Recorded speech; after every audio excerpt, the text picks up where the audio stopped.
चुकी है। अच्छा नहीं देखा गोनस तो ही नहीं है दोनों सखई नहीं काली मिर्च चटनी की छोटू ऊपर ही वाला जाना।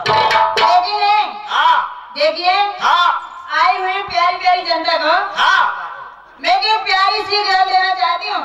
क्या देना चाहती हो? अरे जो हमारे नौजवान साथियों बैठे हैं क्या भैया क्या कहे इनके लिए बहुत पूरी देना चाहती हूँ लेकिन कहना क्या है क्या कहना है दुल्हन?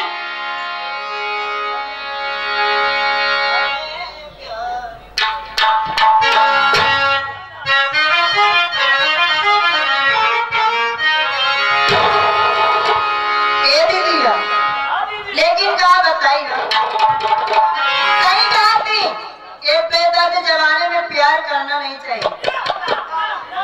प्यार जब हो जाता है तब पता चलता है कि कितना जालिम है वो।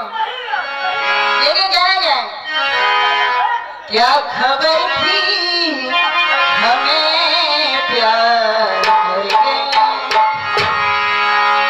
क्या खबर थी हमें प्यार करके अपने दिल को मसलना पड़ेगा क्या खबर थी हमें प्यार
तेरे